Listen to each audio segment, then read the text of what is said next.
Liverpool 2, Arsenal 2. Arsenal pull it back in the second half, something that did not look likely going into half-time, but it was an important point for us to get in the end. We're going to get into it. Before we do, if I could just ask you to please subscribe down below. It massively helps. We're getting on the way to 17,000 subscribers, and if you could like the video, that would be absolutely fantastic. But look, let's get into it, and we'll start here.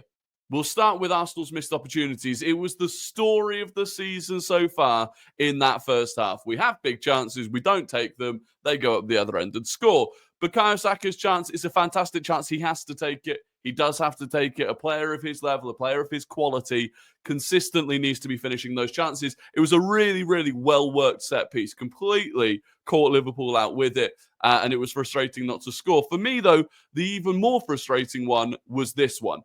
We win the ball back. Thomas Partey does do very well to win the ball back in the first place, but we do this so often. We are so good at winning the ball back in these positions. Not quite this good a position, but we are so good at winning the ball high up the pitch, and then we don't do enough with it. Time and time again, we don't do enough with it. And in this situation, I mean, for the love of God, why does Thomas Partey continue trying to play the ball? Your back is to goal. You're on your left foot.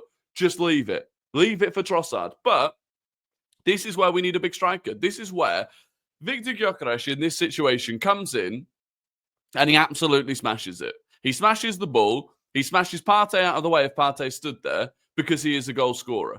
And it's not just that Trossard doesn't do that. It's that because we don't have that guy, we don't have the guy, it means that other players are hesitant. If you've got a Gyökeres there, Thomas Partey's going, that's his. He's the striker. He buries it. But he doesn't. And so we don't take either of those chances. Liverpool did have one of their own, I think Raya saved from Diaz, which was good. But of course, they go down the other end and score. It was sloppy from us. I think the ball went out for a throw-in. They took a quick throw-in. None of us were switched on whatsoever. And it was a fairly easy front post header for Gakpo. And then the second one, I mean, the ball over the top. The midfield without Declan Rice struggled. A Merino Partey midfield against a team like Liverpool is not where you want to be at. And it did struggle. There was lots of space in behind it. And that was it. That was like 90 seconds after the first one had gone in.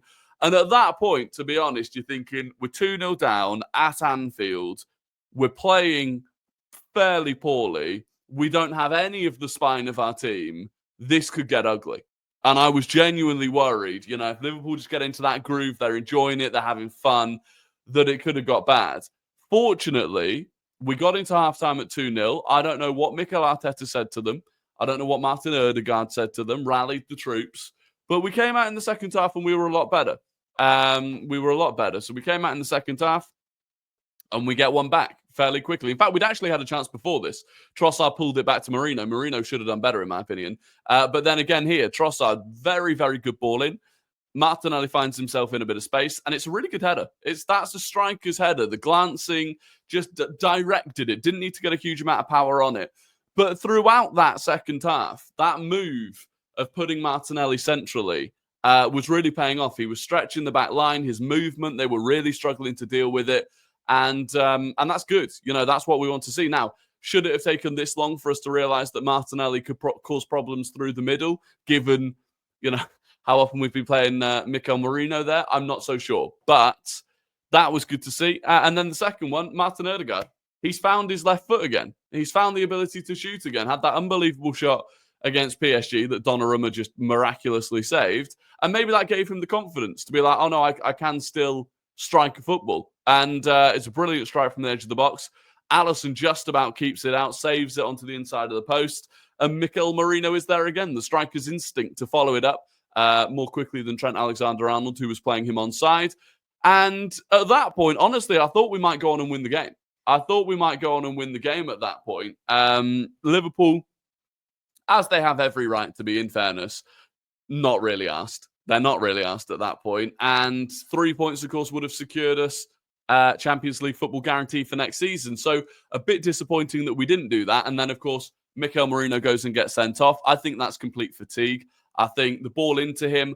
I'm getting a bit tired of Raya playing balls into players that I just don't think are ready for it. And then it's a poor touch from Merino, gets carried away. Why Anthony Taylor, by the way, plays advantage, allows the shot to nearly go in and then pulls it back for the free kick, I don't know. Fairly sure that's not the rules. Anthony Taylor was just on one of those ones today. Again, there was one moment where Robertson literally grabs Saka by the throat, throws him, and nothing happens. So that's classic Anthony Taylor. But no, away from that, a deserved red card, to be fair. Both of them were yellow cards, in my opinion. I think it's a combination of just being physically and mentally fatigued at this point, as so many of those players are. But look, we'll get into the lineup and that sort of thing. Obviously, straight off the bat, immediately we find out that Declan Rice isn't in the team. That's a nightmare. And I do think people have to appreciate that whilst, fair enough, Liverpool are on their holidays, Liverpool don't really care, they've got nothing to play for. This team, without Gabriel, without Declan Rice, without Kai Havertz, that is literally the spine of your team. Then without Jurgen Timber as well, and a Ben White who, frankly speaking, still is not fit, it's not a bad effort. It's not a bad effort to go to Anfield and to turn it around. I felt like Martin Odegaard today was a leader. And this is where he gets a lot of criticism, and a lot of it this season has been fair. But the critique of him as a captain, I just don't buy into it. I don't buy into the idea that you have to be the most dominant, vocal, sort of aggressive leader to be a good leader and to be an effective leader. And Declan Rice wasn't there today. And what we did in the second half took leadership. It took mentality. It took someone to rally the troops. And he led by example again. He took it back to Liverpool in the second half. I actually thought he played well in the second half. And so I'm not going to say he's perfect. There has absolutely been fair criticism aimed in his direction this season.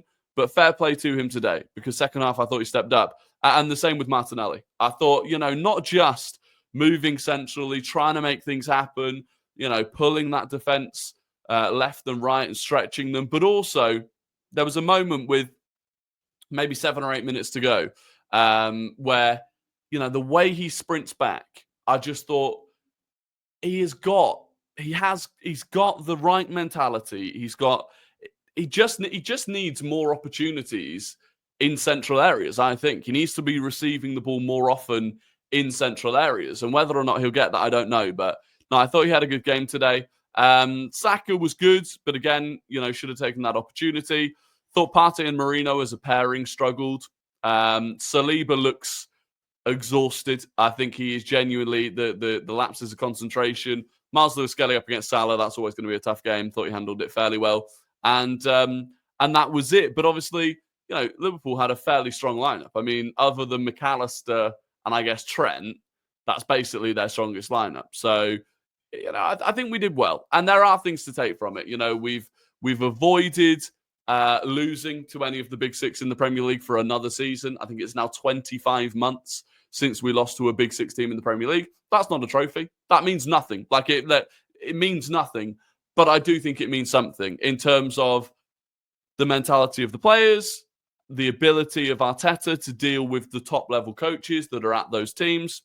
I say that. Postecoglou, Maresca, Amorim, whatever. But the point is, that is good. Today was actually the first time in 37 games that Liverpool had been winning at half-time and not at full-time at Anfield in the Premier League. So, again, that's good. And then if we go back to the table, it's a relatively useful point. Genuinely, that 1 point means that we are now guaranteed to finish ahead of Nottingham Forest unless they can catch up 21 goal difference. But also, instead of the potential situation where we needed to go away and win at Southampton on the final day, which, don't get me wrong, we should be perfectly capable of winning away at Southampton on the final day, and that's also if we lose to Newcastle. But there was a realm in which we needed to go to Southampton on the final day and win the game. We now no longer need to. If we draw at Southampton, we'll be on 69 points. That is the most that Villa can get. That is the most that Chelsea can get. And they're not going to catch up 14 goals, right? So we are now in a position where all we need to do is not lose at Southampton for the rest of our season. And even then, Newcastle have to beat us and beat Everton. City have to beat Bournemouth and Fulham. Chelsea have to beat Man United and Forest away. And Villa would have to beat Spurs. And then I think United at home. So, look, there was never any real danger, but that 1 point does just make it a little bit more comfortable, which of course is a good thing. Any other observations you had in the game? That was pretty much it from me. I thought the commentary on Sky, if you were watching, was abysmal. The punditry of Carragher and Neville, I thought was really poor, unsurprisingly. But no, other than that, I think that's pretty much it. You know what? I think I'm relatively proud of the way the boys played in the second half. That's the main thing. Got away with a point without being beaten. And look, another season.